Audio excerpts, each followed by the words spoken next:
So my route into psychology really started when I had the chance to do a psychology A level. It was something that when I was at college, my college didn't actually offer, and it was brought in that year. It was a very new subject, and it just really, really interested me. I had a fantastic teacher who really inspired me to be interested in this, and particularly some of the cognitive and forensic type topics that I'm still interested in today.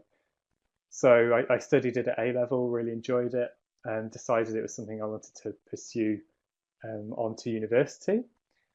So went on to do my university undergraduate degree at the University of Warwick, and towards the end of that degree, obviously was looking at what to do next, and was initially planning to do a master's in forensic psychology, which I was accepted onto, and planning to go onto that course, and then learned of an opportunity to do a PhD in psychology with the person who'd been supervising my undergraduate project.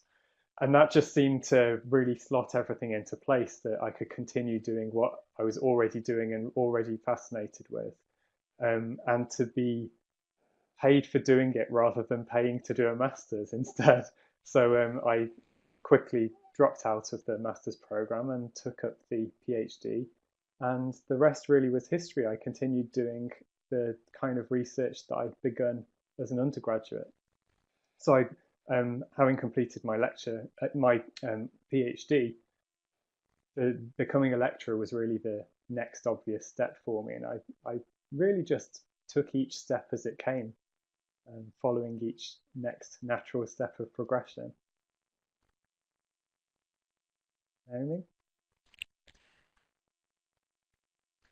So my journey into psychology starts with choice to study psychology at A level, and I had absolutely no intention to carry on studying psychology at university. In fact, the university place that I secured was to study a music degree.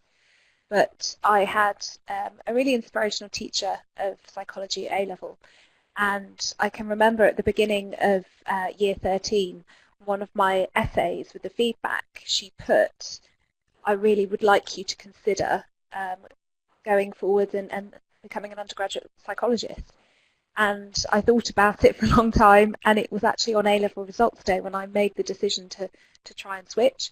And so I started as an undergraduate in psychology at the University of Surrey.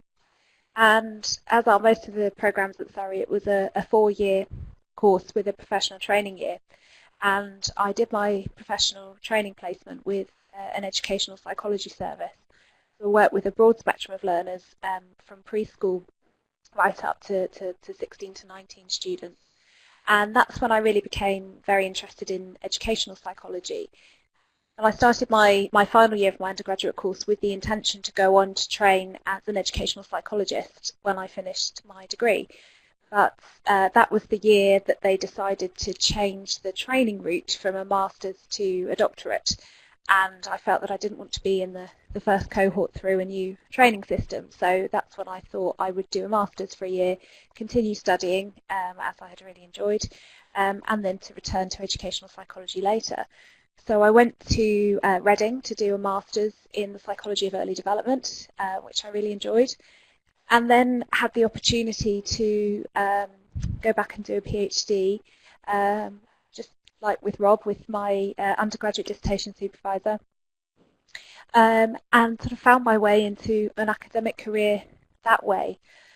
But it was the educational elements of psychology that had always interested me the most, which has led to me going through a series of academic leadership positions, supporting learning and teaching, and now to becoming a psychologist in an education department rather than with a psychology department.